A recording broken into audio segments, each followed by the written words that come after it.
오리지널. 예? 근데 빨간 거 드세요 원래 소주? 센 거 드세요? 아, 모르겠어요. 나는 센 거, 그거 빨간 건가, 빠른 거, 파란 거, 나 구별이 없어요. 후레쉬가 있고 어. 좀 약한 게 있고 도수가 1도에. 나 그런 거 잘 몰라요. 그냥 뭐 어디 가면은 뭐 후레쉬라면 뭐 후레쉬 주라면 후레쉬 주고 나 후레쉬 뜻도 몰랐어요, 그냥. 감사합니다. 이렇게 좀 예. 자리를 마련해 주셔가지고. 세네. 옛날에 학교 다닐 때 먹던 그 오리지널이다. 아우. 가끔 가다가 외로울 때도 있는데 이럴 때는 참 술이 최고지. 외로울 때 술 드세요? 직장 생활을 할 때는 너무너무 사람을 많이 만나잖아요. 엄청나게 많아요. 엄청나게 많네. 근데 직급을 앉아가지고 퇴직해가지고 딱 있다 보니까 약간 그리운 거 있지. 아 그럼 북적북적. 맨 처음에는 부쩍부쩍한 걸 싫어가지고 네. 했는데 그래도 뭐 제가 하는 일이 사람을 만나는 일이니까 민원이 오니까 근데 뭐 이런 사연 저런 사연 다 듣고 채권자 이야기 듣다가 또 채무자가 또 채무자 이야기도 들어오고 간간히 앉아 이 사무실에서 지금 이 사무실이 6층이에요. 네. 그죠? 네. 6층에서 저쪽 그 창문이 지금 저녁놀이 떨어지는 곳이에요. 근데 가끔 제가 카페에다 사진도 하나 찍고 올리고 그랬는데 네. 그 눈이 내린다든지 저녁쯤 됐을 때 이 시간쯤 되면은 전에는 누가 술 한잔 하자고 전화도 오고 나는 그 전화를 피하려고 이렇게 하고 했는데 그러니까 제가 하고 싶은 말은 있을 때 잘해라. 있을 때 그분들한테 잘해주라는 거지. 예? 그 소속에 있을 때 직장 생활을 되게 오래 하셨잖아요. 예. 그 직장 생활을 오래 하고 자발적으로 어쨌든 퇴사를 하셨습니다. 뭐 한 2, 3년 다니다가 퇴사하는 사람들 말고 천자봉님처럼 막 15년, 20년 뭐 이렇게 이제 거의 반평생 가까이를 직장 생활을 하다가 이제 퇴사하고 싶은 분들이 이제 인생 2막을 준비하시는 분들이겠죠. 예. 그런 분들을 위해서 좀 먼저 나오신 퇴사 선배로서 조언을 좀 해주신다면 어떤 게 있을까요? 지금은 앉아 뭐 우리가 이 나이에 퇴사한다는 것이 조금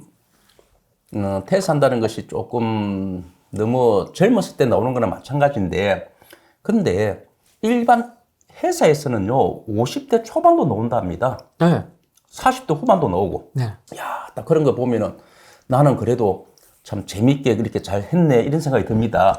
그런데 저도 돌이켜 보면은 뭐 제가 카페에다 뭐 글을 쓰는 거 봤지만 뭐 옛날에 교도관 생활도까지도 제가 했지 않습니까? 그런 생활을 하고 또 이런 생활을 하고 하다 보니까 저는 너무 혼자 좀 타이트하게 지냈어요. 그걸 하다 보니까 조금 남들이 느끼지 모르는 민사적인 생활을 너무 많이 느낀 거예요. 제2의 인생을 사시는 분들 하면 나름대로 자기가 뭐 하는 역할은 있을 거예요.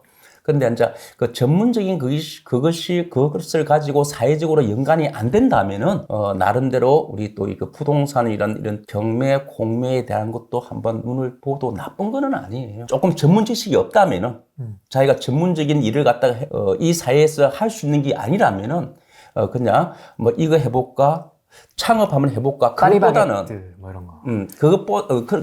그런 것보다는 그냥 일단은 그 파리바게트라든지 기타 등등 무슨 창업을 하더라도 일단은 경제를 알아야 돼. 그리고 채권 채무를 알아야 돼. 그런데 경매 공부는 모든 게 다 들어가 있어요 안에. 그렇지. 예. 그렇죠. 예. 그렇죠. 그래서 옛날에 그 경매했던 계장님들은 이 경매 기록에 공타 민사재판 그리고 뭐 가정법원 같은 그 경우에는 뭐 그리고 저 이혼했던 그런 판결문, 구청에서 날라오는 뭐 교부 청구서, 뭐 세무서에서 날라오는 그리고 또 세금 또 교부 청구서, 그러다 보면 법정기일, 당해세 이런 게 다 있어요. 그 기록 안에 공부를 상당히 많이 합니다. 특히 등기부 등본, 건저당, 뭐 저당권 뭐 이런 거 있잖아요. 그러다 보니까 이 경매 기록 하나에 뭐 호적, 공타, 민사 다 있어요. 그래서 그것 때문에 그거 한번 이거 해보고 나면은 다른 것까지도 많이 알 수 있다 이렇게 하거든요. 그래서 특이한 전문 기업이 없다면은 부동산에 대한 재테크를 좀 해보는 것도 좋지 않을까. 프랜차이즈 창업도 2억, 3억, 4억, 5억 이렇게 들어가거든요. 뭐 하나 제대로 갖추려면. 그래서 그 돈이면 사실 그런 자본이면 부동산 경매로도 충분히 사실 스타트를 할 수가 있는 것 같아요. 그 일단은 이제 뭐 그런 경우에는 또 망해 삐면은 그렇죠. 회수가 안 되죠. 좀 그렇지만 또 부동산 경매는 자기한테 맞는 물건. 자기한테 맞는 물건이라는 것은 자기의 자본. 지금 보십시오. 보니까 뭐, 예를 들자면은 뭐, 감정가 3억에 전세 2억 5천짜리도 많이 있지 않습니까? 그런 거 경매 놓으면은 뭐, 나중에는 전세 2억 5천을 내가 안고 사야 되잖아요. 안고 사다 보면은 계속 떨어지다 보면은 나는 그냥 뭐 한 2, 3천에도 살 수 있잖아요. 일단은. 그리고 뭐 그 사람은 계속 거기서 살면 되는 것이고 그 사람 나간다 하면은 그때서 전세 내가지고 전세 받아서 주면 되는 것이고 전세가 안 들어온다. 그러면 그 사람이 또 이 집에 대해서 경매로 넣겠지요. 나는 이자뿐인 게 없지 않습니까? 거의 다. 그 투자에 대해서 손실이. 그렇지만 또 그 집이 또 그때마다 또 집값이 또 이렇게 부동산은 영속성이니까 또 올라갈 수도 있으니까. 뭐 그런 것도 또 괜찮지 않을까. 이렇게 해라 저렇게 해라 권유는 안 하는데 뭐 호랭이 님이 말씀하시니까 전문 그게 없다면은 이런 것도 괜찮지 않을까. 이게 저한테 적성이 딱 맞더라고요. 쉽지 않은데. 이게 적성에 맞기 쉽지 않은데. 그래서 다른 사람들은 법정에서 이렇게 입찰하고 일할 때, 이게 앉아가지고 하니까 뭐 좀도 쓰시고, 그 의자에 이렇게 오래 앉아보면 좀도 쓰시고, 차라리 그냥 자유분방하게 있잖아요. 근데 저는 이상하게 이게 앉아서 하고 또 기록을 가지고 꼼꼼히 봐가지고 꼼꼼히 일하는 그것만 끝나는 게 아니고 왜 이렇게 됐을까 하는 호기심에서 이걸 많이 연구하는 거 있잖아요. 연구한 데서 월급 나오는 거 아닙니다. 그러니까 나는 내가 그게 보고 싶더라고. 이 사건이 왜 10번이나 경매가 안 팔릴까? 왜 유찰이 10번이 될까? 왜 변경. 그래서 또 그런 게 좀 관심이 있었어요, 옛날에. 그래서 이제 그런 거를 좀 보다 보니까 이제 나름대로 이제 어느 정도 이렇게 그때는 그렇구나. 저분이 왜 보증금 수표를 스타킹에 넣었을까? 막 이런 것도 이제 이해가 살짝 되고. 스타킹? 왜요? 누가 입찰자가요? 입찰자가 이제 1등이 됐잖아요. 1등이 됐어. 네. 그럼 뭐 보증금이 수표인데 한 장이 아니고 한 40장이야. 뭐 10만 원짜리로 그럴 수 있잖아요. 뭐 한 10만 원짜리 10장이면은 얼마입니까? 100만 원이잖아요. 그러면은 20장이면은 200만 원이고 40장이면 그럼 얼마 안 되는 짜리네. 그렇게 한 많지. 보증금이 한 2천만 원 된다면은. 지금 생각에 그거는 좀 의도적이었어. 그러니까 은행 직원이 법대에서 1등 되고 나서 은행 직원한테 또 오면은 이제 그 이사를 해야 되잖아요. 그럼 은행 직원도 법대에서 다음 사건 진행되고 있는데 그 은행 직원은 어떻게 이사를 다 해줘? 저기 가서 해오라고. 근데 다 해왔어. 그래가지고 이제 개수기 아세요? 그러면 따라락 하는 거. 따라락 하는 거 보니까 한 장이 없잖아. 예를 들어서 39장이다. 보증금은 예를 들어서 40장이 돼야 돼. 39장이잖아. 한 장 없다고 하니까 그 사람은 자기는 모른다는 게 준대 그대로 받았다는 거지. 근데 우리는 법대에 있는 집행관들은 분명히 다 세워서 통과된 거거든. 그쵸. 근데 없다는데 어떡해. 그런데 문제는 뭐냐. 다음 사건 지금 진행하고 있어. 막 밀려오는 거지. 이 사건 끝났어. 이 사건 끝나고 떨어진 사람들은 보증금 받고 다 갔다고. 40장에서 한 장 모자라면 무효로 하고 다음 사람을 1등을 해야 되잖아. 벌써 가고 없대도 다음 사건 지금 진행하고 있는데. 그런다고 해서 직원들이 그럼 우리가 대신 돈 내줄게요. 내줘도 안 되지, 그거는. 분명히 돈이 모자라잖아. 그런 경우는 어떻게 처리해요? 한 장이 빕니다. 10만 원짜리 한 장이. 그래서 이제 뭐 항상 보면은 법대에 가 보면은 그 천장에 그 CCTV가 있어요. 그래서 이제 우리가 세웠던 거를 이제 녹화를 한다고. 돌려보는 거죠? 돌려보는 거지. 천천히. 하나, 둘, 이렇게. 근데 이거는 천천히 안 되대. 그래서 우리가 하나, 둘, 셋 이러죠. 해보니까 딱 마흔이 맞아. 근데 본인이 없다는데 어떡해. 그 장내에는 CCTV가 없습니까? 어느 장내? 그 대기 이쪽 방향, 반대쪽 방향. 거기에는 그 당시는 없었어요. 지금은 다 돼 있지. 있죠. 지금 다 돼 있지. 지금은 이제 그 방청석까지, 그리고 외부까지. 그 당시 때는 법대 위에만 돼 있었어. 여기만. 없으니까, 뭐 이렇게 이제 뭐 무효든 어떻게 간에 자금 보증금이 없으니까 허가가 안 나와요. 보증금이 맞아요. 허가가 되지. 한 장을 뺀 이유는 뭐예요? 진행을 안 하고 싶은 거네요, 낙찰자가 그러면? 2등하고 금액이 크게 차이 났으니까. 이걸 제끼고 싶은 거예요? 버리고 털고 싶어가지고.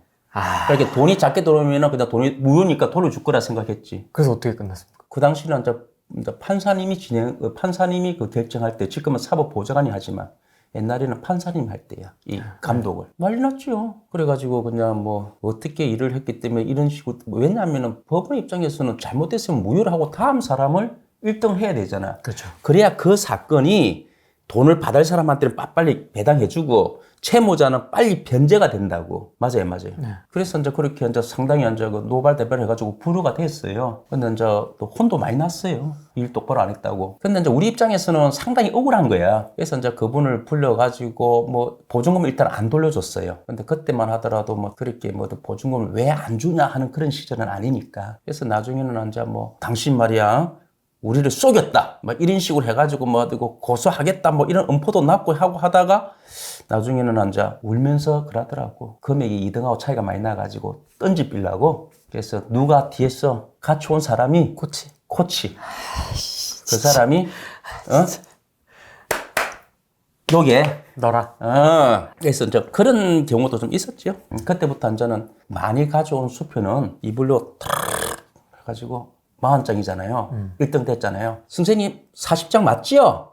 맞지요? 이렇게 확인하고 이제 그 옆으로 쪼르르 넘어가십니다. 그리고 한번 경험을 했다면은 그런 게 한번 생각이 나더라고. 돈 문제로 소가리 하시는 분들 또 실제로 사건 소송하고 막 이러신 분들 되게 많거든요. 많은 게 아니고 우리가 그 보편적이죠. 그렇죠. 우리 주위에. 네, 많습니다. 그래서 이제 그 돈 빌려주는 거. 돈 빌려주고 돈 잘 받고 이걸 좀 여쭤보고 싶어가지고 돈 거래는 되게 많잖아요, 사실. 뭐 돈 거래는 하지 말라 뭐 이런 얘기도 있는데 돈 거래를 좀 확실하게 잘 하는 방법에 대해서 좀 여쭤보고 싶어가지고. 근데 뭐 살아가는 세상에서 돈을 진짜 아는 사람끼리 돈을 빌려달라 하면은 야, 너 뭐 담보로 맡기라. 이렇게 말하기 참 힘들어요. 못합니다. 그냥 못하죠. 계좌이체 좀 어지간한 돈 정도면. 그렇죠. 예. 계좌이체를 했든 뭐를 했든 간에 일단 이제 뭐 좀 문제가 생기면은 네.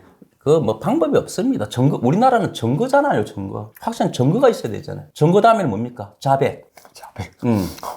아니, 내가 후리님한테 돈을 빌려줬는데, 후리님 받은 거 맞아. 근데 후리님 나중에는 내가 돈을 여기서 줬는데 안 받았다 하면 어쩔 거야. 나는 뭐 각서 쓴 것도 없고, 차용증도 없고, 아무것도 없잖아요. 이체 내역. 이체 내역. 그거는 빌려준 게 아니다 하면 또 내가 할 말이 없잖아요.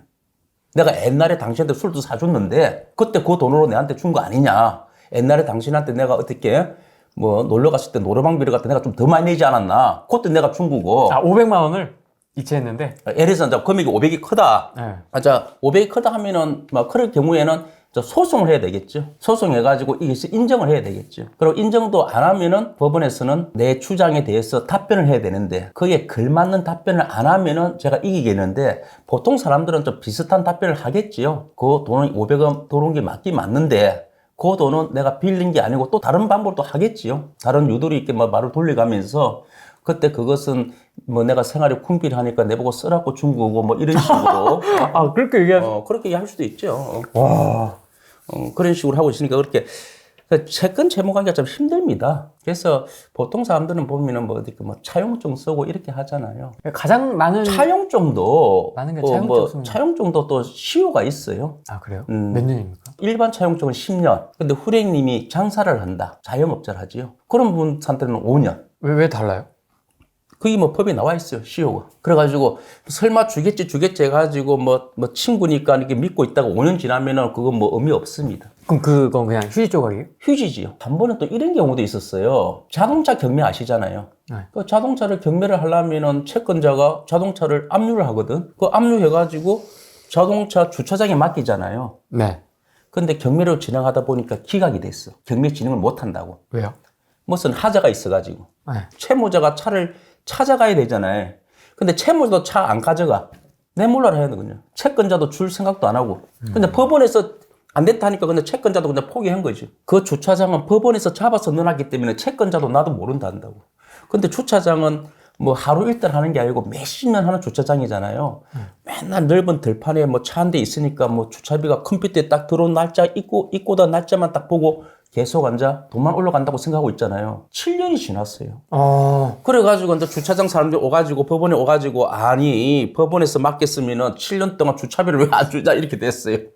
그래서 우리는 그 기각이 됐기 때문에 채무자한테 찾아가라 했는데 뭐 연락이 안 되니까 우리도 뭐 모르는 거지. 뭐 그때 또 맡겼던 또 직원은 또 퇴직하고 없어요. 그래가지고 이제 그분들이 법원에다가 법원 집행관실에서 이거를 맡기고 또 채권자, 그 당시 맡긴 채권자는 누구고 뭐 이런 걸 우리가 소송하잖아요. 그 법원에서는 3년 비만 주라 합니다. 7년, 10년에도 맡긴 거는 3년. 이렇게 시효가 다 있거든요. 그래서 아까 말한 대로 차용증도 그렇게 시효가 있고 항상 빌려줄 때는 뭐 차용증 써가지고 이렇게 하는 거는 당연한 것이고 돈이 급해가지고 빌려가는 사람.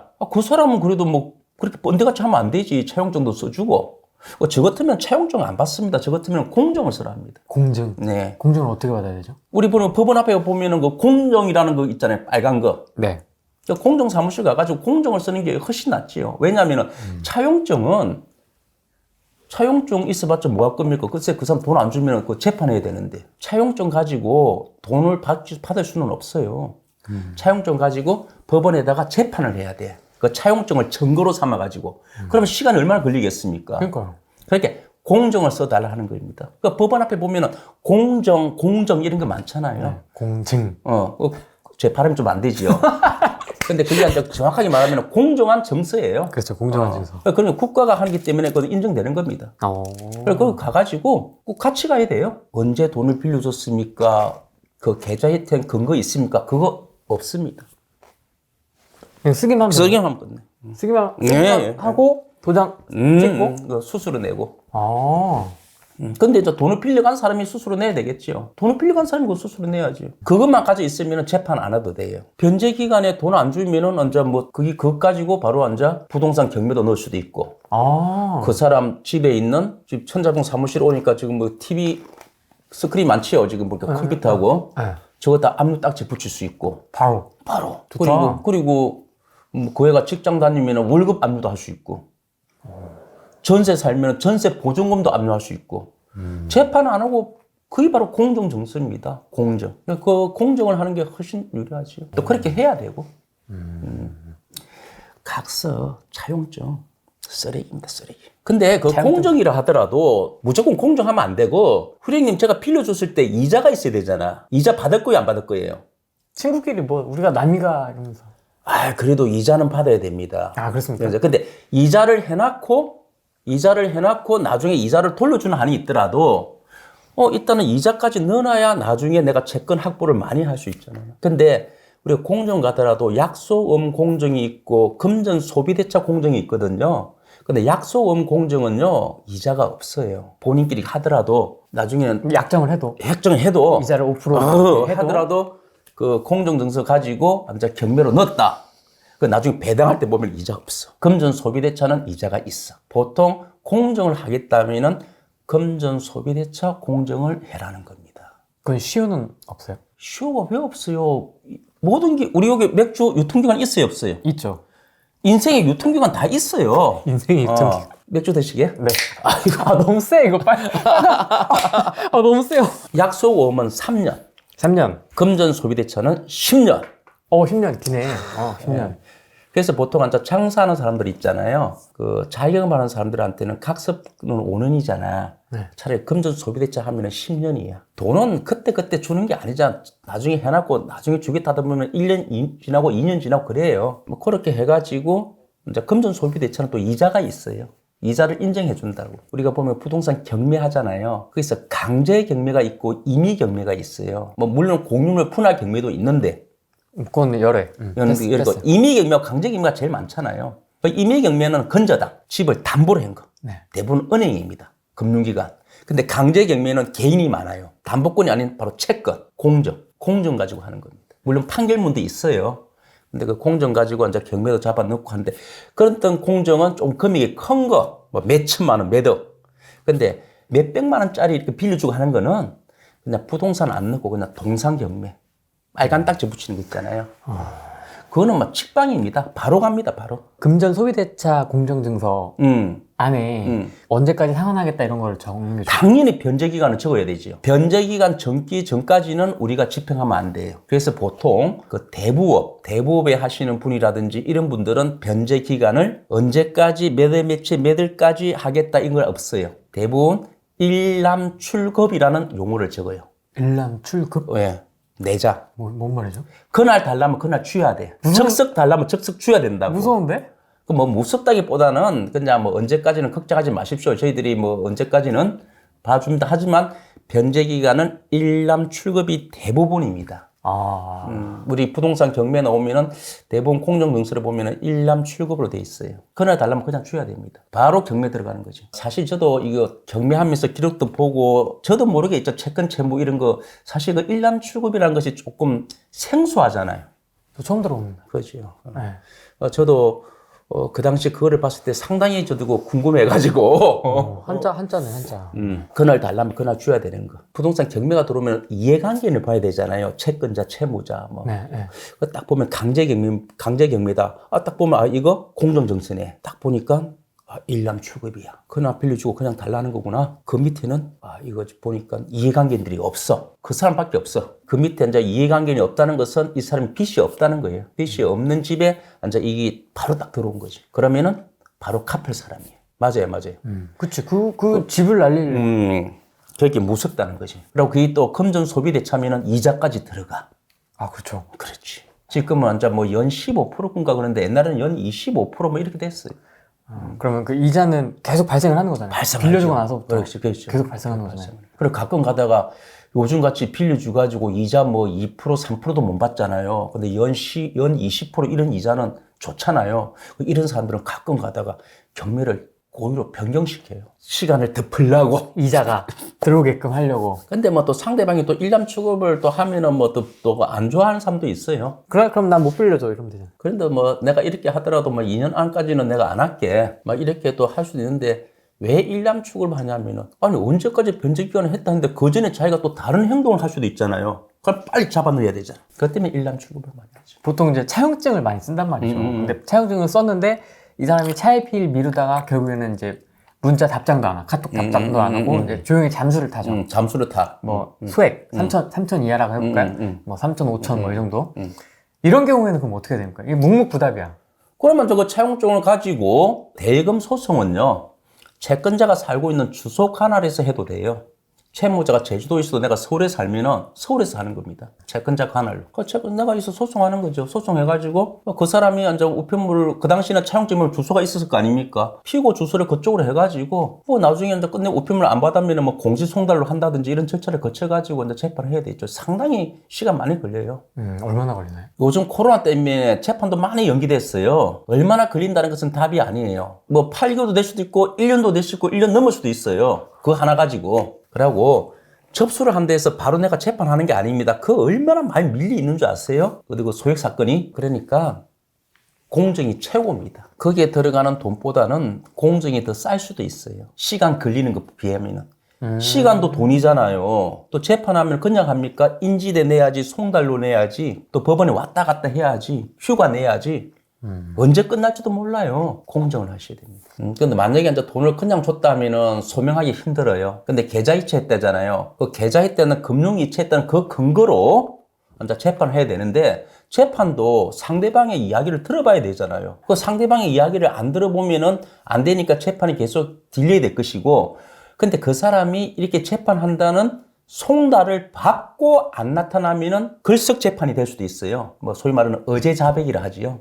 근데 그 송달도 안 받았다 하면은 이 진행되기 참 힘들어요. 요리조리 피할 수 있잖아요. 그렇죠. 송달 안 받으려고. 그렇죠. 옮겨다니면서. 그래도 끝내는 이제 공시 송달로 되긴 되는데 아무리 공시 송달이 된다는 법 규정이 있다 하더라도 판사님이 그래도 저 사람이 나중에 확실히 돈을 안 가져갈 수도 있다고 확신을 쓸 수 있잖아요. 그렇기 때문에 이왕이면 사람이 이 우편을 받게끔 상당히 노력을 해요. 그래서 무조건 공시송달만 해주는 게 아니고 뭐 주간에 송달해라, 야간해라 계속 이렇게 할 수도 있어요. 그 하다가 안 됐을 때는 먼저 공시송달로 가긴 가는데 그 공시송달도 그 사람이 대한민국에서 살긴 사는데 어디에 사는 줄 모른다는 겁니다. 근데 최후 주소가 있을 거 아닙니까? 그 주소에 있는 동장님한테 사실조회를 보내비면은 동장님이 방문하니까 옆에 있는 그 옆집에서 가끔 왔다 갔다 합니다. 하면은 공시송달 또 안 돼. 옆집이 빌런이네. 가끔 왔다 갔다 합니다 하면은 공시송달이 안 돼. 그리고 우편물은 다 챙겨가고. 저도 그렇게 이야기해야지. 부동산은 종기가 있어요. 언제까지 뭐 신고해라. 그리고 뭐 감정해야 되고 또 그리고 뭐 많이 밀리 있으니까 보통 요즘에는 부동산 경매는 한번 넣었다 하면은 뭐 한 8개월 정도 걸리더구만요. 8개월에서 10개월 걸리더구만요. 그래서 동산 경매는 빨간 딱지는 한 달 안에 끝나요.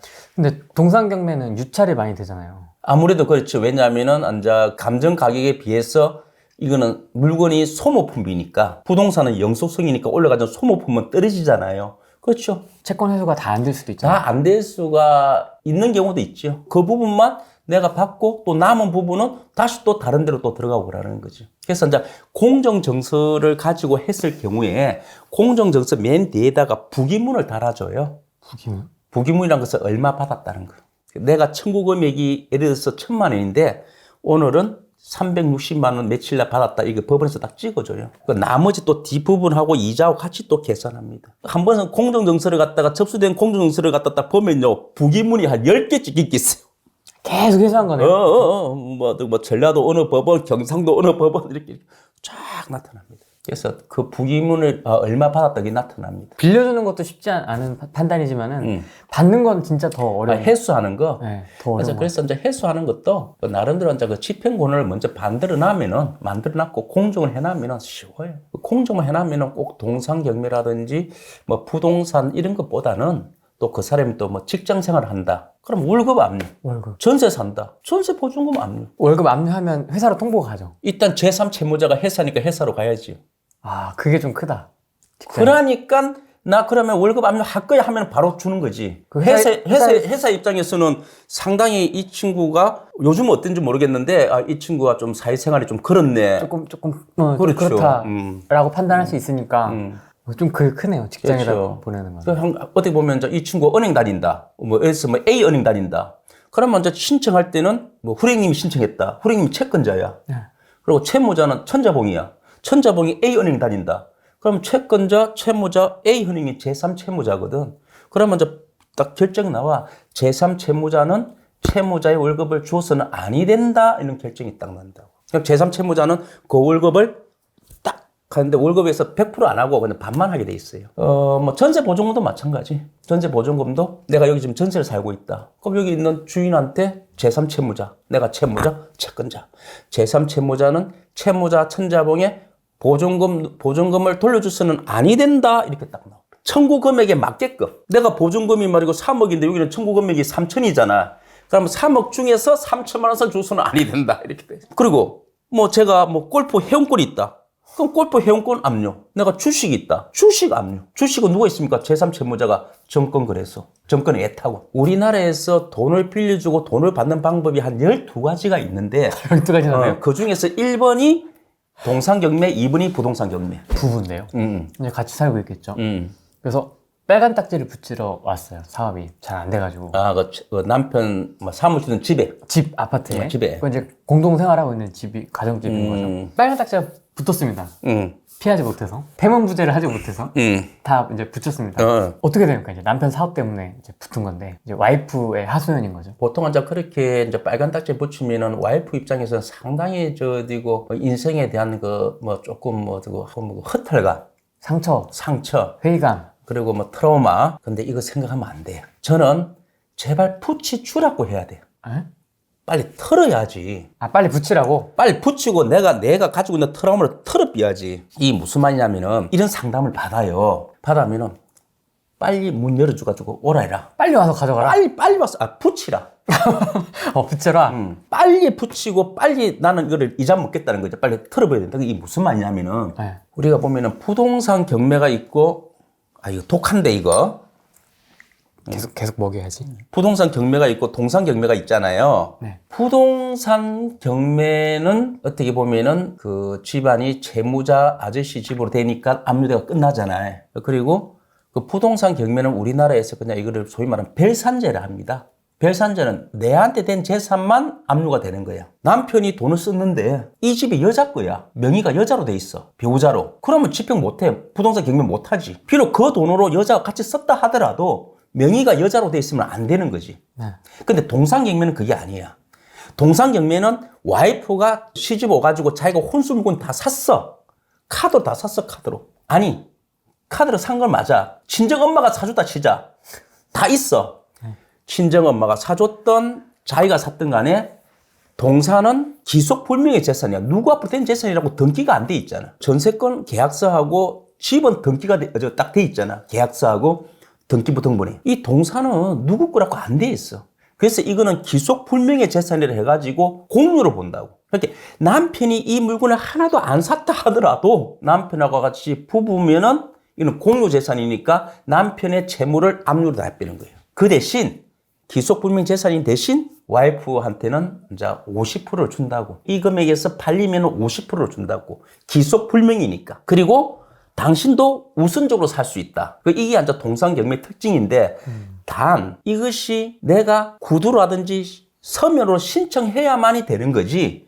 그렇게 안 하면은 안 해줘. 왜냐면 자기 재산, 자기가 남편이 있는 채무에서 줄여주는 거거든. 근데 원 채무는 다 살아있잖아요. 네. 받아가도. 네. 반 받아가도 채무는 또 늘어날 거 아닙니까? 그렇지만 대부분 100%는 다 신청 다 해야 돼요. 그래서 예를 들자면은 뭐 빨간 딱지 붙이러 왔다. 와이프가 이거를 내가 아까 그랬잖아요. 왜 빨리 내가 해라 했어? 어서 오세요. 내가 이렇게 이야기했잖아. 네. 빨리 딱지를 붙이고 배우자가 우선 매수를 내가 먼저 삽디는 거야. 내가 예를 들어서 이게 300이 나왔다면 내가 300 주고 사.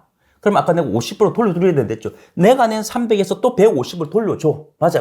실제 150밖에 안 샀잖아요. 그러고 이제 이 내 거야. 지금부터 내 거다고. 이게 이제 등기된 거야. 비록 등기소에 등기는 안 됐지만 이게 이제 특유 재산, 내 재산이 된 거라고 이제 법원에 등록돼 있어.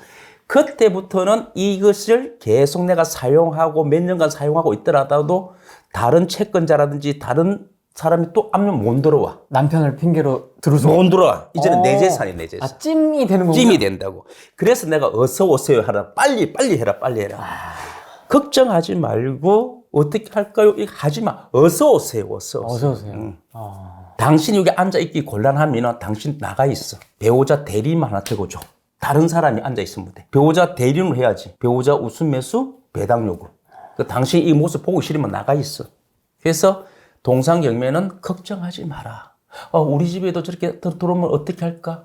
어서 오세요. 빨리 끝내야지. 그러면 이게 좀 유찰될 그 자리에서 이렇게 계속 하는 유찰될 수도 있지. 네. 예, 유찰돼 있으면 안 사도 되고. 안 사면은 그럼 다른 사람이 살 것 같았으면 내가 사면 되고. 다른 사람이 사겠다면은 내가 우선권이 있으니까 제가 사겠습니다 하면 돼. 완전 유리하네요, 와이프는. 그게 동상 기속 불명의 재산이니까. 그래서 한 번에 이런 일이 있었어요. 부부가 아니고 사실혼이야. 동거. 그런데 남자가 여자 집에 들어왔더라고. 그 남자가 채무가 있어. 네. 그 압류 들어오니까 여자가 팔팔 뛰잖아. 이 남자 이거 내한테 들어와서 살고 있다고. 그러면서 그 자리에서 나가 하고 그러더라고 남자 보고. 일단은 완전 별론데. 일단은 점유를 하고 있으니까. 네. 집행을 해야 돼. 그 대신 사실혼이라도 50%하고 배우자 우선을 인정해줘야 된다고. 사실은 동거도. 웃긴다. 근데 동성일 수도 있잖아요. 예? 사실혼이 아닌 그냥 동거. 남성이라든지. 마찬가지. 남성 여동생이라든지. 남매든 자매든 오케이. 그 남매다 하면은 이제 그 여동생이 살고 있는 이 집에 오빠가 살 수도 있고 그렇죠. 남동생 살 수 있잖아. 그렇죠. 방 한 칸. 그것만 그러면 인정이 딱 되면 이거는 여동생 집이구나. 여동생이 새를 사더라도 여동생 집이구나. 그러면 오빠는 어디서 잡니까? 저 방이요. 그 방만 한다고. 나름 합리적이네요. 이거 저 방만 만약에 이의신청하면 큰일 나니까 저 방만 한다고. 이렇게 점유하는 부분만. 빨간 딱지 붙었다고 너무 걱정할 필요가 전혀 없다. 없네요. 빨간 딱지를 붙일 때에서 절대 걱정하지 마시고 빨리 끝내버려. 더 이상 못 들어오니까. 한 번 내 거대 입장, 이제는 못 들어와. 등기가 안 됐다고 걱정하죠. 이게 바로 등기야. 그래서 한 번 어떤 줄 아십니까?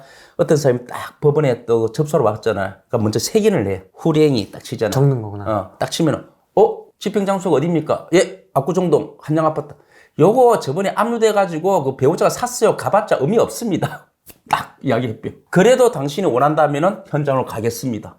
그런다고 해서 이제 우리 이 일이라는 거 있잖아요. 탁상 형정에서 안 된다 이러면 안 되고 현장을 보여줘야 되잖아. 우리는 이제 좋게 이야기해 주는 거지. 당신이 우리 이렇게 현장에 나가면은 집행 비용 빠집니다. 차라리 그 돈 가지고 그냥 소주 한잔 하는 게 더 낫지 않나. 그래도 가보자 하면은 알았습니다 하고도 집행 비용 쏙 빠지지. 근데 갔어.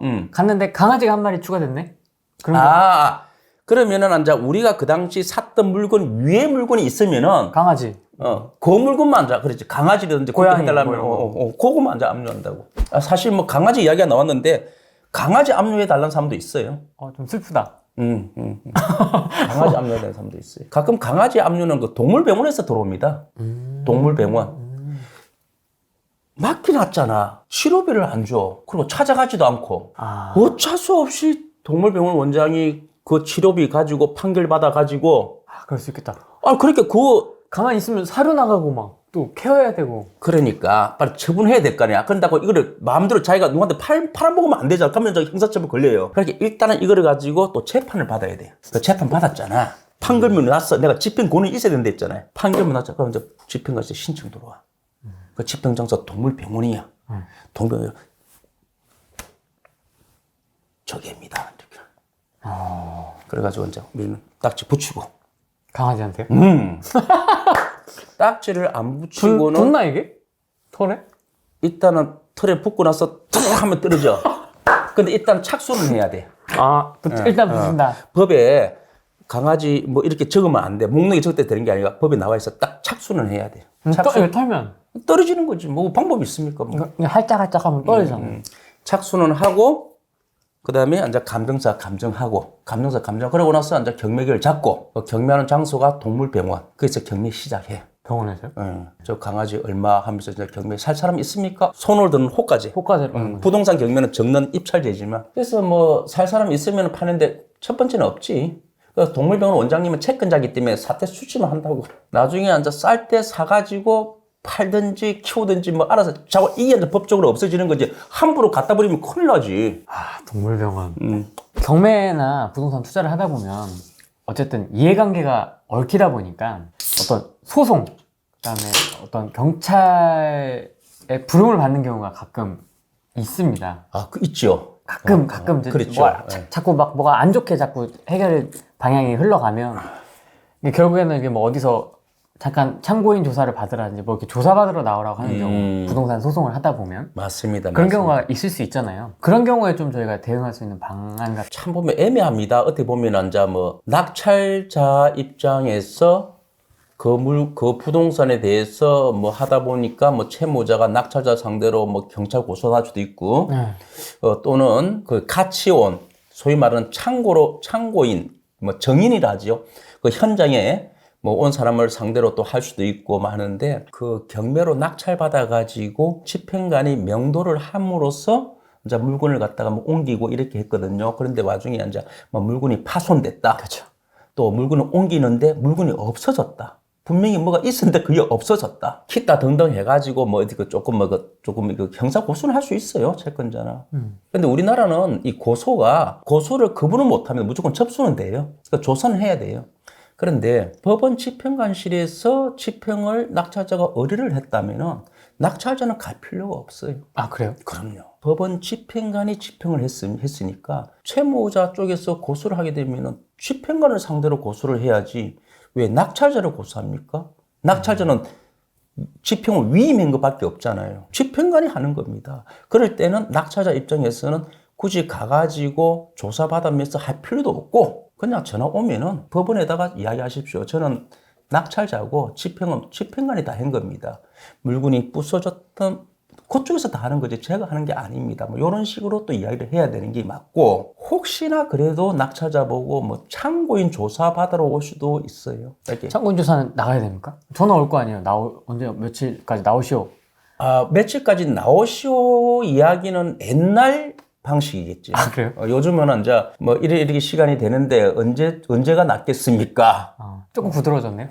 아니, 선택을 해준 선택. 아니 참고인의 조서가 돼야만이 이 조서가 완성이 되는 거예요. 수사를 하고 있는 수사 담당자는 이 수사가 완벽하게 맞추는 것이 자기 임무잖아요. 근데 완벽하게 맞추려 하면은 이 사람 말만 듣고 또 저 사람 채권자 말 듣고 고소인 말 듣고 피고소인의 말을 듣고 끝나는 게 아니고 또 중간 역할을 할 수 있는 이 사람 말도 들어보가지고 최종적으로 이게 판단해 줘야 되잖아요. 그래서 참고인 조서가 중요하지요. 근데 참고인 조서가 강제성은 없어요. 오신데도 안 가도 돼요. 아, 그래요? 내가 바쁜데 어떻게 갑니까? 참고인인데. 직장 월차 내고 가야 되고. 대부분 다 가잖아. 대부분 다 그렇게 하잖아. 근데 내가 바쁘면 안 갈 수도 있어요. 그런데 내가 거기에 가가지고 중간에 가가지고 만약에 참고인을 가가지고 내한테 도움이 된다든지 또 현재 고발 당했던 사람이라든지 고소인이 내하고 아는 사람이 도움을 주고 싶다면 당연히 가가지고 진실되게 이야기를 해야 되겠지. 그런데 이것도 아니고 저것도 아니고 괜히 애매하게 했다가는 나중에 내한테 미치는 영향을 생각하면 나는 그냥 안 가도 되는 거지.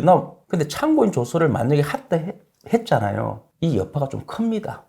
아, 그래요? 왜냐면 끝내 이게 나중에 재판까지 갈 때는 내가 정인을 써야 돼요. 거의 대부분이. 그건 의무예요? 참고인 쓴 사람을 정인 소환하게 되면 우편물이 날라와요. 그 우편물을 받고 자기가 정인을 그때 안 나갈 때면 제가 알기로는 정확한 거는 모르겠지만 지금 술을 마셔가지고 가태료 500만 원 넣을 거예요 아마. 그거 안 섰다고요? 증인 안 섰다고요? 아니 안 나왔다고. 안 나왔다고? 바빠서 못 나갈 수도 있고 순간적으로 깜빡할 수도 있잖아요. 자기가 우편을 받고 안 나가면은. 그래서 참고인을 하게 되면 나중에 정인까지 설 확률이 높아요. 재판까지 갈 때는. 근데 만약에 그 고소인과 피고소인이 내하고 아는 사람이고 내가 진짜 사회 정의를 위해서 도와줘야 되겠다 싶으면은 가서 이야기해야 되겠죠. 살죠. 정확하게. 근데 진짜 또 못 간다면은 하고 싶은데 갈 시간이 안 되잖아요. 그죠? 그러면은 막 해주고 싶은데, 진실을 받쳐주고 싶은데, 그때는 뭐 전화로 하겠다. 근데 그쪽이 또 그렇게 해요. 정 바쁘시면은 제가 전화로 지금 조사 받겠습니다. 뭐 이렇게 또 이야기를 또 해줘요. 근데 참고인 조사를 전화로만 해도 증인 그거 우편물은 날라올 수 있잖아요. 나올 수도 있지요. 아, 좀 피곤한데 좀. 그 우편물 안 받든가 그러면. 근데 가족이 받을 수도 있잖아요. 가족이 받을 수 있는데 일단은 제가 알기로는 본인이 안 받으면은 가태료는 안 날 것 같아요. 가족이 받아도 못 전해주면 끝난 거 아닙니까? 보통 성인이 받으면 간주하잖아요. 그땐 수령을 보는데 다만 가태료를 부과할 때는 본인이 받은 것만 따집니다. 왜냐하면 안 전해줬다고 할 수도 있잖아요. 법이 되게 나름 생각이 있네. 왜냐하면 확실히 때리는 거 있잖아요. 그럴 때는 안 전해줄 수도 있잖아요. 그래서 뭐 그런 점도 좀 있으니까 대부분이면 아까 말했던 그런 정의 문제는 그런 뭐 경찰 조서 같은 경우에는 자기가 조금 유불리를 따져가지고 나한테 당연히 뭐 필요하면 적극적으로 한 사람도 해야 되겠지만 아니 이것도 아니고 저것도 아니고 내한테 아무것도 아닌데 괜히 내한테 말이야 뭐 아니 괜히 시시비 걸면 안 되니까 뭐 피고인이나 뭐 둘 중에 이제 한쪽이 내 쪽이라든지 그러면은 좀 내가 있는 그대로 적극적으로 해가지고 이렇게 되지만 이것도 아니고 저것도 아니라면은 뭐 전화상으로 확인해야 되면 기억이 없다고 그래서 모르겠는데요. 아니 이쪽은 이렇게 이야기하고 있는데요. 글쎄요 뭐 저는 잘 그런 건 모르겠습니다. 그럼 그때 그 당시 이렇게 있었지 않냐고 있긴 있었는데 그때 내가 생각이 없다고 뭐 이런 식으로 그렇게 해도 돼요? 그렇게 되는 게 아니고 그렇게 요즘 TV 안 봤습니까? 저는 기억이 없습니다. 기억이 잘 나지 않습니다. 아니 그게 아니고 휴대폰을 갖다가 압류를 했는데 비밀번호 풀어달라니까 너희들이 풀어달라는 거 아니야. 네가 압류를 했으면 네가 풀어야지. 후레인이 같았으면 몇 번입니다 이렇게 하겠죠, 그죠? 패턴 이겁니다. 그래서 좀 유도리 있게 인생을 갖다가 조금 이거 너무 있잖아요. 법 앞에서 걱정하지 마시고 유도리 있게 좀 살아보자. 너무나 쫄 필요가 없네요.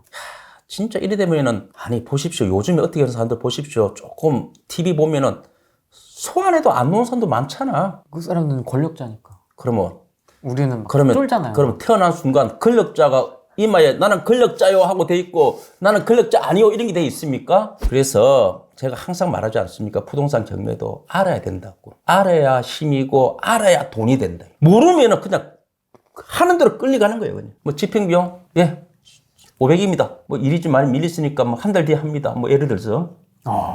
그럼 네 알겠습니다. 보통 거죠. 당연히 그렇죠. 모든 사람들은 다 법원에서 하면은 법원 집행까지 하면은 그렇게 하는갑다 이렇게 생각하잖아요. 그게 법인 줄 알고. 법인 줄 알고. 내일 아까 이야기했잖아요. 저 참고인 내일 몇 시인데 좀 나오실 수 있겠습니까? 이렇게 하는데 옛날에는 뭐 나와라 이랬지 말고 지금도 나오실 수 있겠습니까? 하더라도 겁을 내는 거지. 자 퇴근해서 들어왔다. 문 앞에 보니까 뭐 우편물이 왔어?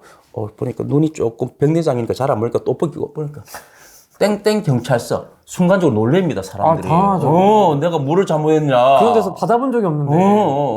그래서 한 번은 우리 회원님이 밤 11시에 톡이 하나 왔더라고. 선생님 집에 오보니까 늦게 일하고 오보니까 뭐가 붙여놨는데 법원에서 특별 송달 왔다고. 그것도 송달이 특별이라고 적혀져 있대. 그래서 붙여놨대. 우편물 송달 보고. 선생님 저 아무래도 이렇게 제가 그렇게 할 리가 없는데 그래서 혹시 전세 삽니까? 그러니까 혹시 집주인이 경매 들어온 거 아닐까요? 우리 집주인 그런 사람 아니에요. 그럼 혹시 뭐 민사사건 저 없어요. 그게 아니고 혹시 남한테 돈을 뭐 빌려주가지고 그 사람이 뭐를 공탁을 해가지고 뭐 공탁금 찾아가라 그것도 없대. 아무리 생각해도 저 겁이 나요 이러더라고. 그 정도로 해도 천자봉님한테 그냥 순간적으로 그냥 톡 보내서 물어보는 이런 거 있잖아요. 그냥 물론 뭐 제가 관리하는 연애 회원이니까 가능한 거지. 그래서 자기 그 여자분은 얼마나 또 좀 놀랬을까요? 우리 남자도 놀래는데. 그거 딱 왔다 갔다 그렇게 붙여놓. 거기에 법원 써 있으면 뭐지 이제 네. 오만 가지 생각이 들거든요. 그 다음날 이제 문자가 왔더라고. 톡이 선생님 제가요 뭐야 제가 법인을 옮겨가지고 빨리 주소 이전을 안 해보니까 가태료 얼마 나왔다고 그렇게 법인을 뭐 2개월인가 뭐 안에 뭐 옮겼으면 빨리 이전해야 되는데 그 이전 안 했다고 뭐 가태료 나왔다. 근데 얼마나 놀라겠어요. 놀라죠. 그래서 그 옛날에도 그랬어요. 어떤 이런 거 요즘에 일단은 뭐 우리가 소위 말하는 권력기관에서 이런 우편물을 오면은 놀랄 수밖에 없습니다. 그래서 저는 항상 그래요. 좀 태연하게 가지고 뭐 이럴 수도 있고 근데 절대 놀라지 말고 설사 했다 하더라도 그걸 대체해 나가면 될 거 아니냐 이거예요. 따발총을 준비해가지고 다다다다다다 쏘는데 그 따발총 맞았고 먼저 가지 말고 항상 사태 추이를 보고 맞아요.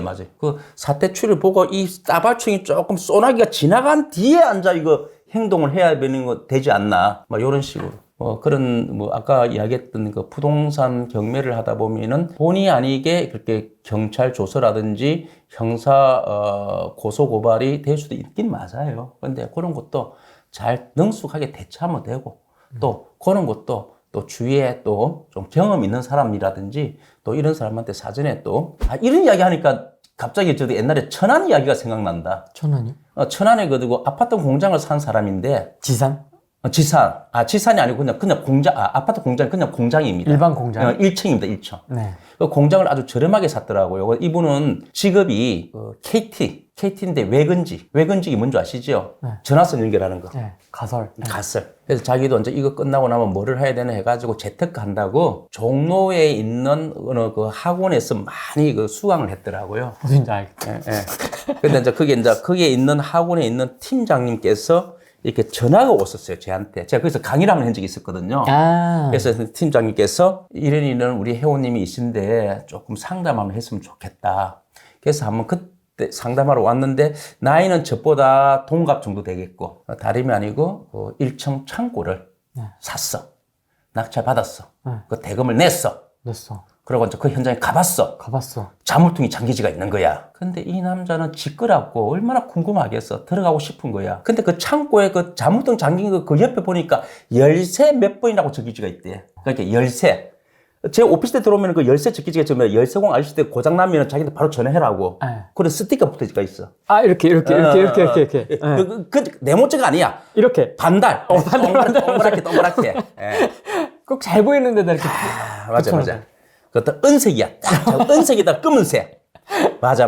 네모가 아니야. 이렇게 딱 휘어져 있어요. 이렇게. 무지개 같이. 저것도 하는 영업 방법이더구만. 그쵸. 항상 붙여놓잖아요. 보고 이제 전화를 걸어가지고 그래서 열쇠공 아저씨가 오가지고 문을 따고 들어갔대. 들어갔더니 뭐 이상한 짐도 있고 제가 샀으니까 무슨 짐이 이렇게 둘러보니까 있다 보니까 이상한 그림 같은 것도 갖다 놔져 있고 여기 보니까 생수하고 음료수 같은 것도 싸지가 있는 거야. 아니 도대체 이게 뭐 하는 데야? 이렇게 해가지고 그렇게 했더만 그 옆에 있는 공장에 갔더만 그게 말이요. 당신 누구요? 이러니까 나 이게 낙찰받은 사람이 하니까 그 옆에 있는 사람이 저 안에 있는 물건을 다 내 거니까 자기가 가져가겠다고. 순수하게 또 가져간대 해. 그래서 빨리 가져가시라고 이렇게 했는데 갑자기 어떤 남자가 나와가지고 당신 말이야 내 창고에 왜 들어왔어? 이렇게 된 것 같아. 그 남자는 누구냐? 바로 맞은편에서 편의점 하는 사람이야. 그래서 편의점 하는 사람이 자기가 물건을 그게 갖다 놨는데 왜 내 허락을 안 받고 들어갔냐 그거야. 이 사람 채무자가 아니야. 채무자는 도망가고 없고 채무자가 아는 사람이 그 쓰는 모양이야. 근데 일단은 문을 따고 들어가면 안 되지. 그렇죠. 그래서 바로 경찰차가 왔대. 신고를 해가지고. 그 경찰차가 와가지고 인적사항을 확인하고 내일 조사받으러 오시라고. 내일이 아니고 일주일 뒤인가 이렇게 오라고 한 것 같아. 그래서 앉아 얼마나 당황하겠어요. 그렇죠. 그래서 그래서 그 사람이 여기 오게 됐다고. 그분이 그렇게 내 상담을 듣고 아마 카페에 글을 올린 것 같아. 일단은 너무 집에 들어갔으니까 잘못된 거다고. 저는 그렇게 이야기했습니다. 당연하잖아요. 잘못됐잖아요. 그러나 조서를 받게 되면은 너무 당신이 다른 집을 갔으니까 잘못된 거는 맞는데 일단은 당신이 돈을 낸 당신 집이잖아. 그렇지만 당신 집이라도 함부로 문 열고 들어가면 안 된다. 이거 법원에서 그 인도를 받고 들어가야 된다는 거지. 채무자가 스스로 번호를 알려주고 들어가라 하지 않는 이상은 좀 보니까 이제 잘못됐다 해가지고 아마 조서를 받았는데 뭐 그냥 고의성은 없다고 이야기를 하자 이렇게 이제 이야기를 해준 거죠. 고의성은 없었다. 나는 내가 낙찰받고 난 뒤에 이게 내 집인 줄 알고 돈을 냈으면 당연히 일반 사람은 자기 집인 줄 알잖아요. 맞아요. 그렇죠. 그러면 자기가 문 따고 들어갈 수 있다. 아주 순수하게.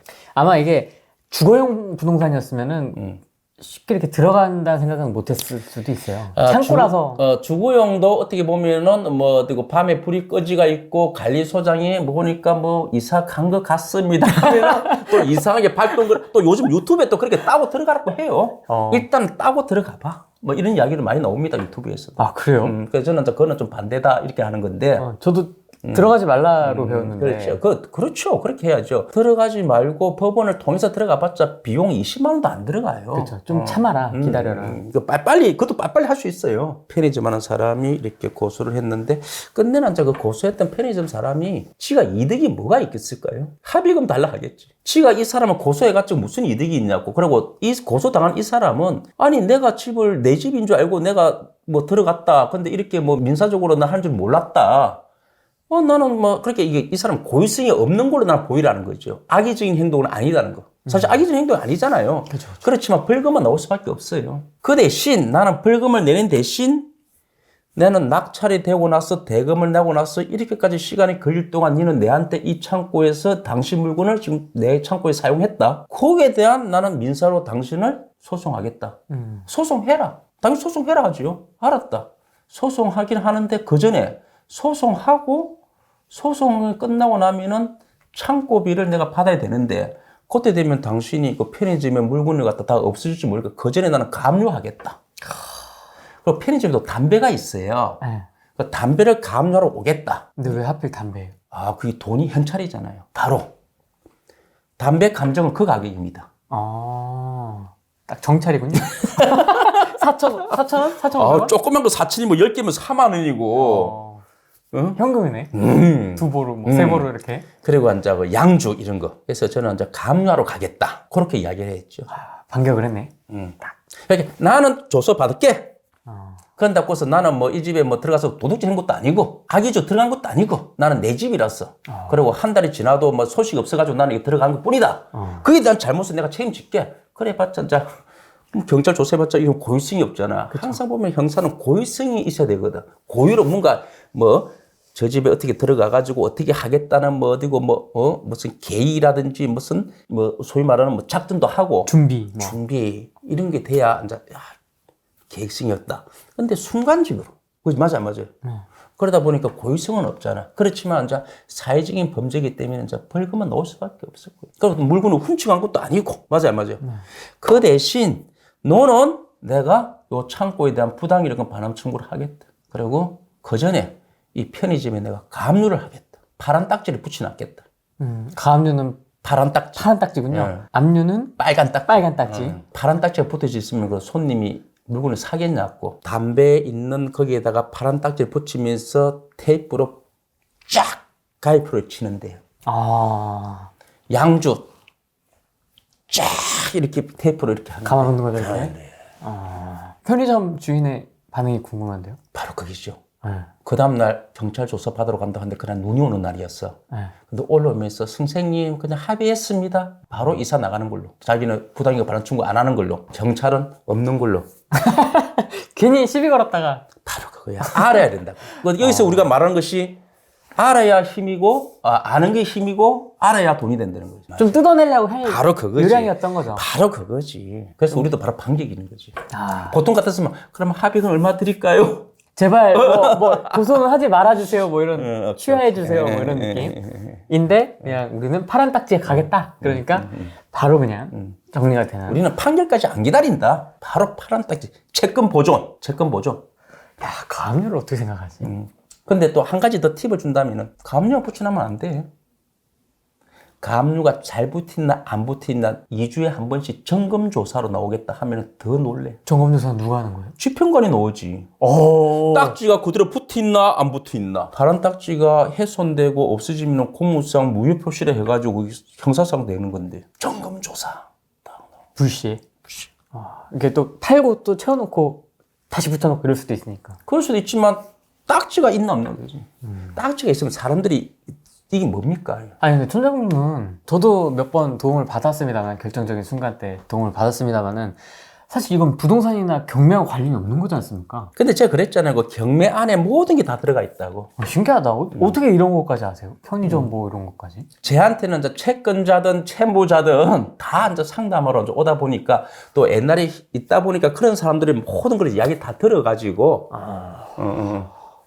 다 들어. 살아있는 약간 DB 공부를 하고 알아야 근데 돼요. 이 경매뿐만 아니고 요즘 TV 보면은 반격을 많이 하잖아. 반격을.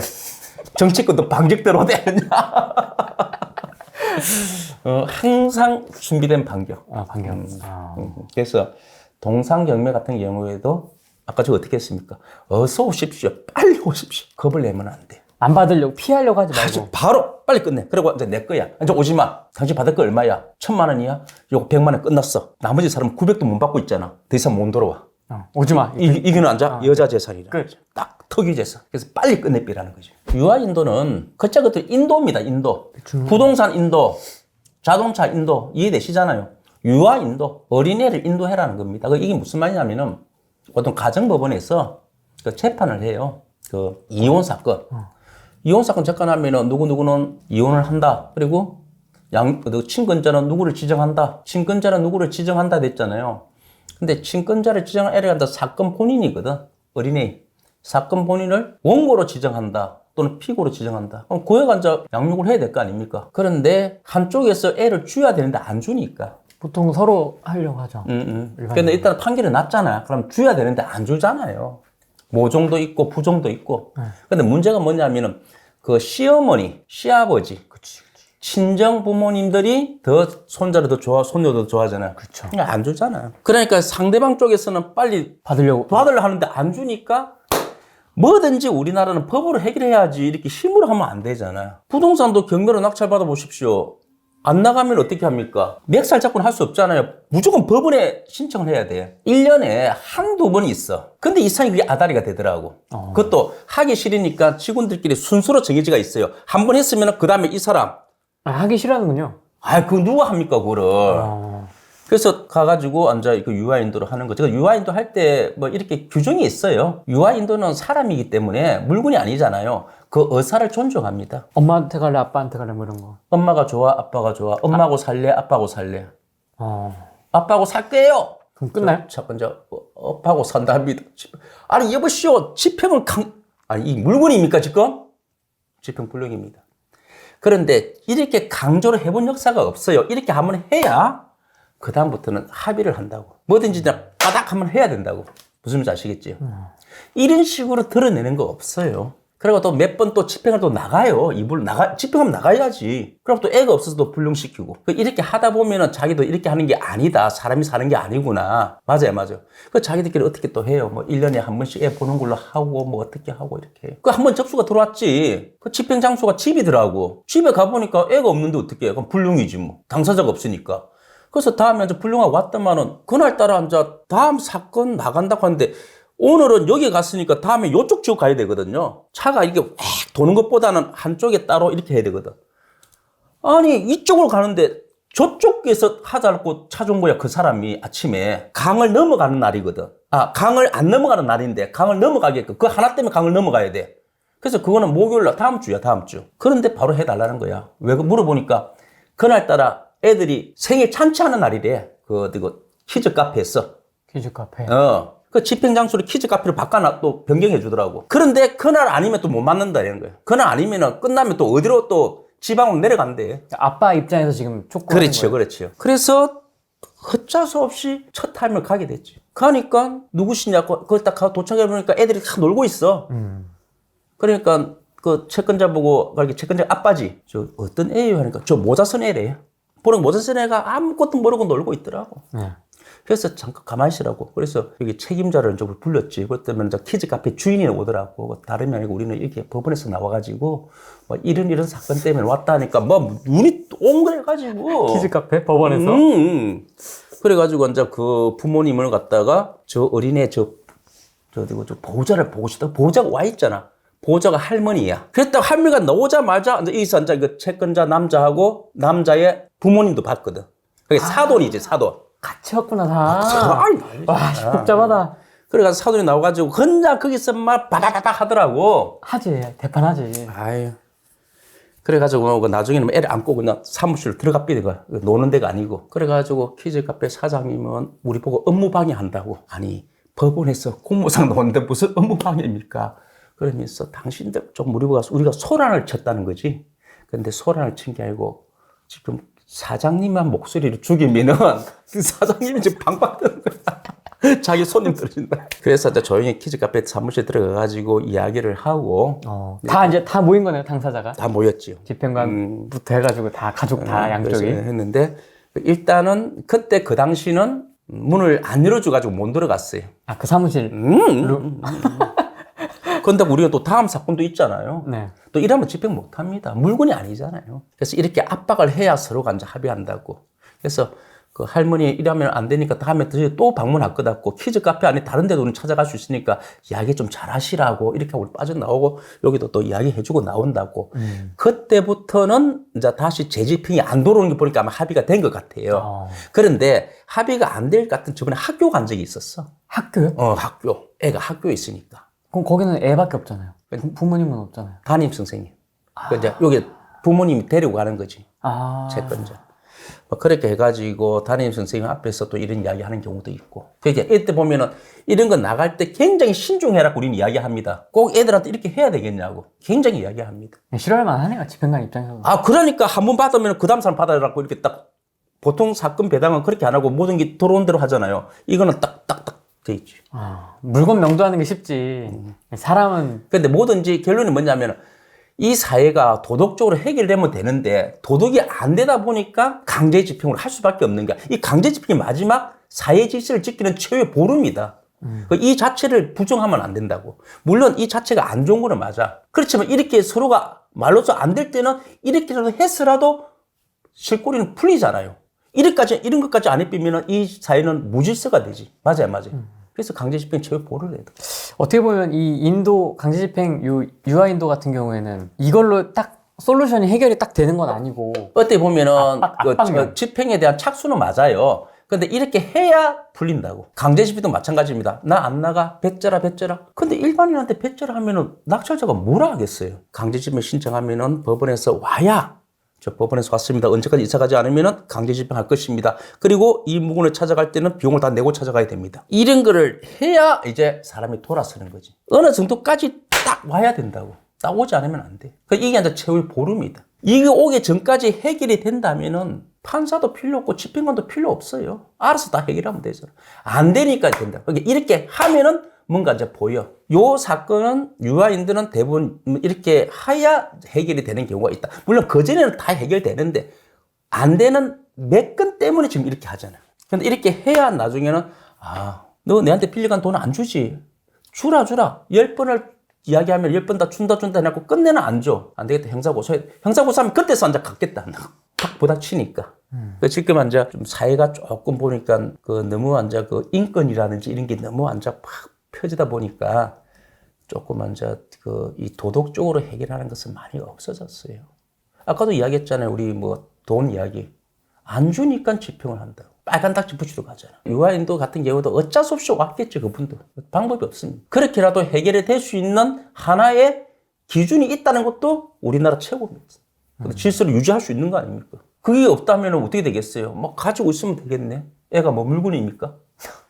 대동요아 아까 이야기하셨죠? 네. 대동요아는 교도소나 구치소에서 자기가 순산한 애기가 됩니다. 자기가 순산하지 않으면 안 돼요. 입양이라든지. 안 됩니다. 자기가 순산한 애를 데리고 키우는 겁니다. 좀 교도소에서? 구치소나 이런 데서 좀 이해가 될지 안 될지 모르겠지만 보통 옛날에는 간통 사건이 있었어요. 간통 사건이 있었을 때 어떻게 보면은 유부남이 어떻게 또 젊은 애하고 같이 살 수도 있잖아요. 근데 이제 돈 많으면 모를 수도 있잖아요. 근데 그러다 보니까 좀 들켰어. 그럼 간통으로 고소하잖아요. 네. 그러면 이제 간통 고소 들어오면 이제 구치소로 들어오잖아요. 그때 아기를 맡길 데가 없을 수도 있고 또 아기를 맡긴다면 자기가 쪽팔리잖아요. 좀 부끄럽고 결혼도 안 했는데 그래서 아기를 안고 들어오고. 유부남의 아기? 자기 애기가 아니고. 골 때린다 진짜. 자기 애기라고는 뭐 그런 게 없지만 일단은 그렇게 해가지고 그 애를 키워가지고 하는 것이 대동요하죠. 근데 그 대동요하가 그 18개월밖에 못 키워요. 같이 들어와서 사는 거예요, 같이. 네. 18개월까지. 근데 뭐 보통 그 당시에는 간통은 뭐 18개월 전에도 나가는 사람도 나가는데 일단 들어오면은 막 참 여자 재소자 쪽으로 좀 좋아하지요. 막 울잖아, 애기가. 새벽에도 울고. 근데 막. 울더라도 시간을 보낼 수 있잖아. 시간을 보내고. 재롱도 보면서. 약간 7번 방의 선물 뭐 이런 느낌. 뭐 그런 것 같네. 한 번은 좀 그래가지고 저 어디고 그 애가 돌잔치 날도 있었어요. 아, 12개월? 돌잔치. 그 한 번은 저 어디고 뭐 여사교도관 쪽에서 뭐 어디고 떡을 가져와가지고 물어보니까 토요일 날 그 남자들이 있는 조그마한 사무실에 떡을 가져와서 보니까 애가 돌이 났고 저 여자교도관들이 뭐 돈을 걷어가지고 그런 것도 해주네요. 사고. 근데 그랬잖아. 이게 또 사회인데 정이 떨어지고 뭐 그게 아닙니다. 그게 또 사회입니다. 사회. 그 사실 보면은 남들이 어떻게 생각할지 모르겠지만 좀 경험하지 못한 거를 갖다가 저는 좀 한것 같네요. 교도소도 사람 사는 곳이네요. 아, 그럼요. 제가 후레님하고 같이 이렇게 앉아 먹으면서 유튜브 하는 게 참 처음인 것 같는데 네. 좌우지간 저는 뭐 유튜브 한다는 이야기는 들었지 이렇게 생소하게 찍을 줄은 잘 몰랐어요. 먹방. 먹방인지 몰랐대도. 그런데 제가 하고 싶은 이야기는 너무 법에 대해서 좀 겁을 낸다든지, 예를 들어서 내가 채무자다. 채무자면 채무자로서 끝나면 되는 거지. 채무자가 무슨 죄진거는 아니잖아요. 너무 겁을 내지 말자. 법 앞에서는 나름대로 빠져나갈 수 있는, 내가 어떻게 할 수 있는 요령과 방법이 다 있다고. 다만 그걸 모르는 것 뿐이야. 동상영매할 때, 상대방이 배우자 50% 웃으면서 몰랐던 거 아닙니까? 그래서 항상 이런 거 있을 때는 조금 경험 있는 사람이라든지 이렇게 자문을 구해가지고 또는 법률가한테 물어가지고 이렇게 풀어나가야지 혼자서 꽁꽁 하다 보면은 스트레스 받고 조금 힘들어져요. 그래서 빨리 법률가라든지 이런 분들한테 빨리 자기 자신을 알려가지고 빨리 대처할 수 있는 그런 게 좀 필요합니다. 오늘 얘기를 쭉 들어보니까 확실히 이게 법을 알아야 살아남을 수 있는데 모든 사안에 대해서 다 알고 있을 수는 없잖아요, 저희가. 제가 이제 문제가 생겼을 꼭 때. 전문가뿐만 아니고 후링이 TV 보면은 또 도움이 돼요. 내가 보니까 후링이 TV에도 뭐 출식부터 시작해가지고 만물 박사들이 다 나오던데. 심각한 문제가 생기면 저는 천자국님을 찾게 되더라고요. 그래서 후링님도 제때 찾아왔잖아. 그 2번이나 제가 자문을 구했었고, 작년하고 올해 2번이나 제가 자문을 구했었고, 그래서 이제 대응을 했고, 실제로 내용 증명도 보냈습니다. 오늘 왔어요. 푸시 그 알람이 받았다고. 내용 증명 그거 왔다고 이제 받았고, 그래서 그렇게 좀 주변에 그렇게 법을 좀 아는 분들, 끙끙 혼자 앓지 마시고, 그렇죠. 주변에 그런 전문가분들을 좀 잘 활용하셔서 현명하게 잘 대처해 나가셨으면 좋겠습니다. 오늘은 여기까지 하겠습니다. 다음에 또 다른 안주와 다른 이야기거리를 한번 또 촬영해 보도록 하겠습니다. 다음에는 중식 말고 다른 걸로 해주세요. 알겠습니다. 네. 오늘은 여기까지 하겠습니다. 고맙습니다. 안녕. 이것도 어색한가?